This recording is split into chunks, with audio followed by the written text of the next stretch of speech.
नमस्कार दोस्तों, मैं आपका होस्ट दोस्त प्रदीप सैनी आपके अपने ऑनलाइन इंस्टीट्यूट लक्ष्य ई लर्निंग 100 में आप सभी का हार्दिक स्वागत एवं अभिनंदन है। मित्रों, हम बात कर रहे हैं उत्तर प्रदेश बीएड प्रवेश परीक्षा 2020 की, यानी जो परीक्षा अभी कल हुआ है, उस कल हुए परीक्षा में जो जीएस के महत्वपूर्ण प्रश्न आए थे या जो जीएस के ऑल प्रश्न आए थे, टोटल प्रश्न आए थे, उन्हीं प्रश्नों की बात कर रहे हैं हम। क्योंकि आप में कई सारे विद्यार्थी जो है लगातार कमेंट करके पूछ रहे हैं कि सर इसका आंसर क्या होगा, इसका आंसर क्या होगा, तो उसी सब का आंसर देने के लिए आपके सामने उपस्थित हुए हैं। तो देर ना करिए, बैठ जाइए कंसंट्रेट होके, आपके सारे प्रश्न के जवाब यहाँ पे उपस्थित हुए हैं। तो हम कुछ प्रमुख क्वेश्चन यहाँ पे लिख दिए हैं, बाकी क्वेश्चन हमारे लैपटॉप में हैं, उस लैपटॉप के जरिए आपको जो है बताने का हम प्रयास करते रहेंगे, बाकी आप ध्यान से सुनते रहिएगा।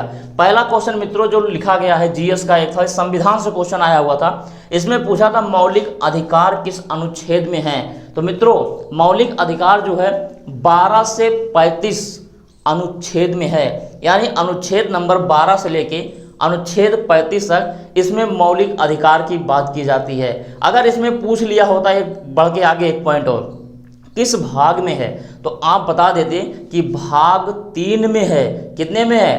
पार्ट 3 में है। चलिए आगे बात करते हैं। बहुत इंपॉर्टेंट क्वेश्चन, ये पुराना करंट अफेयर्स इसे कह सकते हैं। क्वेश्चन पूछा हुआ था मोदी जी ने प्रधानमंत्री पद की शपथ पहली बार कब ली थी। मतलब प्रधानमंत्री जो नरेंद्र मोदी वर्तमान में हैं, इन्होंने सबसे पहली बार शपथ कब ली थी। तो हमको पता है कि सबसे पहली बार लोकसभा में जीत के आने वाले, ये लोकसभा जो चुनाव हुआ था वो हुआ था कब? 2014 में हुआ था।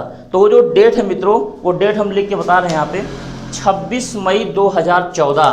कितना? 26 मई 2014 प्रधानमंत्री नरेंद्र मोदी जी ने सबसे पहली बार शपथ जो है इसी दिन को लिया था, 26 मई 2014 को। चलिए अगला क्वेश्चन देखते हैं। शरीर की सबसे बड़ी ग्रंथि कौन सी है? ये भी आपका क्वेश्चन पूछा हुआ था। कहाँ से है क्वेश्चन? साइंस से क्वेश्चन उठाया गया था, बायोलॉजी से।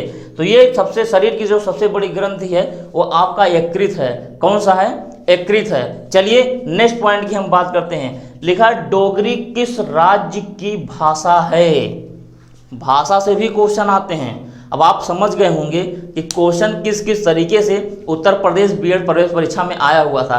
तो मित्रों जो डोगरी भाषा है वो डोगरी भाषा आपके जम्मू कश्मीर राज्य की भाषा है। कहाँ की है? जम्मू कश्मीर राज्य की भाषा है। चलिए सर आगे बात करते हैं।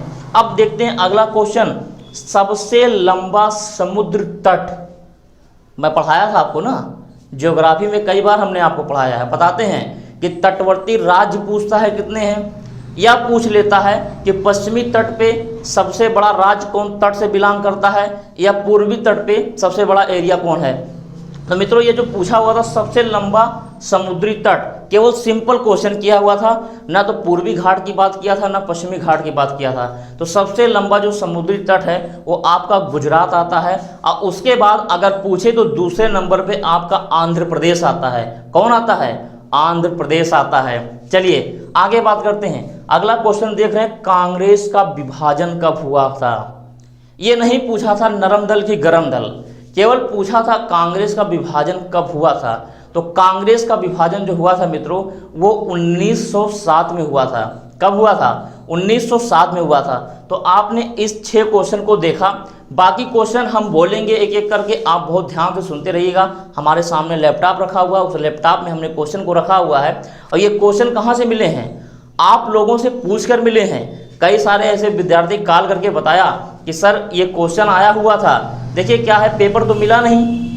तो जो क्वेश्चन उनको याद था उनके दिमाग में, उन्होंने बताया, उसी सब क्वेश्चन को अभी लाया गया है। और जैसे पेपर आता है, यानी पेपर अपलोड की जाती है उधर से आयोग की तरफ से, तुरंत वो क्या किया जाएगा, पेपर आपको टेलीग्राम चैनल लक्ष्य ई लर्निंग पर दे दिया जाएगा। आप वहां से आसानी से डाउनलोड भी कर सकते हैं। मित्रों जब तक आप अपने लक्ष्य तक नहीं पहुंच जाएंगे तब तक ये टीम जो है आपके साथ जुड़ी रहेगी। चलिए हम नेक्स्ट क्वेश्चन की बात करते हैं। बात आया था, यहाँ तक हमने बताया कांग्रेस का विभाजन कब हुआ था। इसके बाद देखते हैं आपकी अगली बात करते हैं। अगला क्वेश्चन जो है मित्रों लिखा हुआ था एनसीईआरटी के चीफ सेक्रेटरी कौन है। क्वेश्चन एक ये भी पूछा था एनसीईआरटी के चीफ सेक्रेटरी कौन है, तो उसका जो आंसर है वो हरिकेश सेनापति, क्या है, हरिकेश सेनापति जी एनसीईआरटी के चीफ सेक्रेटरी हैं। चलिए आगे बात करते हैं, पूछा हुआ था Ctrl+B का कार्य है,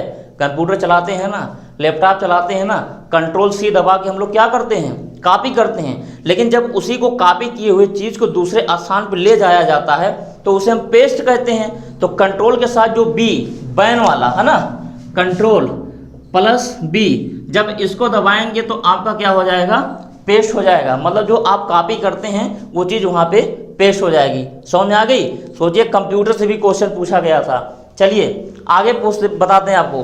पूछा था क्वेश्चन 1918 में गांधी जी द्वारा कौन सा आंदोलन चलाया गया था। 1918 में महात्मा गांधी जी के द्वारा कौन सा आंदोलन चलाया गया था। तो 1918 में जो आंदोलन चलाए गए थे उसका नाम था खेड़ा आंदोलन।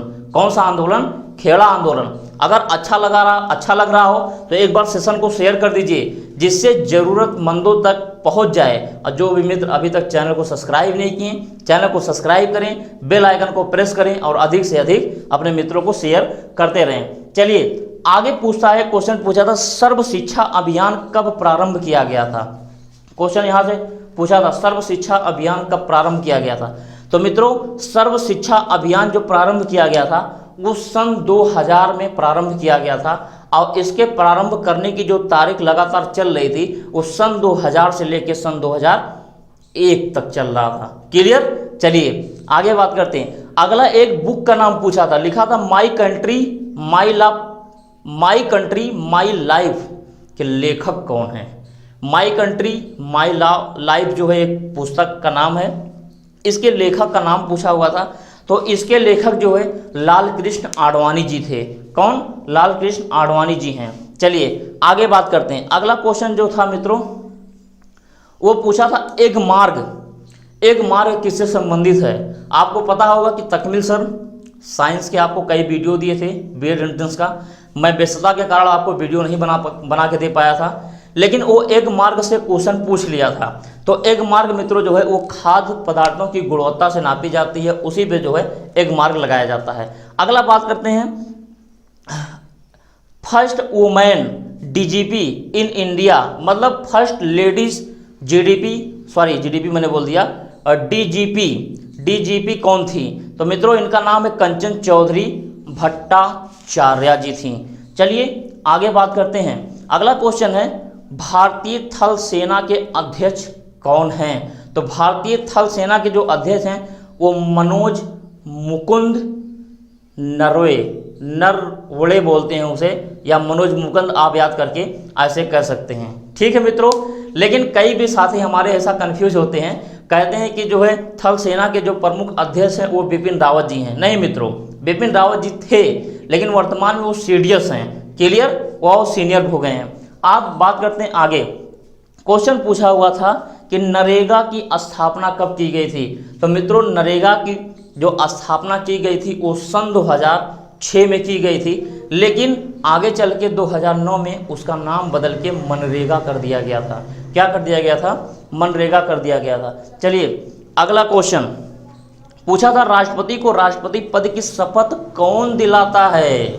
तो भाई सर्वोच्च न्यायालय का मुख्य न्यायाधीश कौन दिलाता है। सर्वोच्च न्यायालय का मुख्य न्यायाधीश जो है राष्ट्रपति को शपथ दिलाता है, जिसे हम लोग CJI बोलते हैं। क्लियर। चलिए अगला क्वेश्चन लिखा है हवा में ध्वनि की चाल होती है। हवा में जो ध्वनि की चाल होती है मित्रों 332 मीटर प्रति सेकंड। ये ऑप्शन में था, अगर 31 होता 32 तो था ही, 33 होता तो भी आप उसी को लगाते हैं, लेकिन ऑप्शन सब अलग अलग रखे गए थे। और हालांकि बच्चों को याद नहीं था, क्योंकि इतनी दिमाग की मेमोरी नहीं होती कि 100 के 100 क्वेश्चन जो है लोगों को याद हो जाए। चलिए बात करते हैं अगला। पूछा था अगला क्वेश्चन भारत का पहला परमाणु रिएक्टर कौन था। तो भारत का पहला जो परमाणु रिएक्टर मित्रों उसका नाम है अप्सरा। क्या नाम है, अप्सरा। चलिए आगे बात करते हैं। भारत का पहला सुपर कंप्यूटर का नाम बताइए। तो भारत का पहला जो सुपर कंप्यूटर था मित्रों उसका नाम था परम। क्या नाम था, परम था। चलिए आगे बात करते हैं, अगले क्वेश्चन की बात करते हैं। एक सेकंड, हाँ, the Hindu views of life, the Hindu views of life के पुस्तक के लेखक कौन थे? तो इस पुस्तक के लेखक जो थे वो डॉक्टर सर्वपल्ली राधाकृष्णन जी थे। चलिए आगे बात करते हैं। क्वेश्चन अगला था ऑस्ट्रेलिया ओपन विनर 2020। अब इसमें ये आप क्वेश्चन तो मिल गया, लेकिन ये क्वेश्चन में कंफर्म नहीं हो पाया था कि वो पुरुष का पूछ रहा है कि महिला का पूछ रहा है। तो अगर पूछे पुरुष एकल में कौन था तो नोवाक थे, जोकोविच थे जो सर्बिया के रहने वाले थे। अगर महिला एकल की बात करें तो महिला एकल जो सोफिया केनिन थी जो आपकी यूएस की थी। चलिए आगे बात करते हैं। रहीम किसके समकालीन थे? तो रहीम जो थे, जो राम रहीम कहा जाता है ना, रहीम किसके समकालीन थे? तो अकबर के जो है समकालीन थे। तो मित्रों मैं उम्मीद करता हूँ ये क्वेश्चन आपको बहुत अच्छा लगा होगा। 2-3 क्वेश्चन और बचे हुए जिसका बात कर रहा हूँ मैं। क्वेश्चन पूछा था मकर संक्रांति को आंध्र प्रदेश में क्या कहा जाता है? तो मित्रों मकर संक्रांति को या तो मकर संक्रांति कहेंगे या तो संक्रांति कहेंगे, मकर को हटा देंगे तो वहां पे संक्रांति कही जाती है। चलिए आगे बात करते हैं। कोलकाता से दिल्ली राजधानी कब बनी? हमको पता है कि पहले जो है राजधानी वो कोलकाता हुआ करती थी, लेकिन बाद में दिल्ली जो है ट्रांसफर हो जाती है। तो मित्रों कोलकाता से जो बनी थी, दिल्ली आई थी, वो 1911 का समय था। जॉर्ज पंचम के आगमन के समय ट्रांसफर किया गया था। चलिए अगला क्वेश्चन की बात करते हैं। ग्रीन जज किसे कहा जाता है? तो ग्रीन जज जो है कुलदीप सिंह जी को कहा जाता है, क्योंकि जब ये सुप्रीम कोर्ट के जज हुआ करते थे तो इनको ग्रीन जज के नाम से कहा जाता है, क्योंकि इन्होंने पर्यावरण को बढ़ावा देने में बहुत बड़ा अपना योगदान दिया था। चलिए एक क्वेश्चन और है।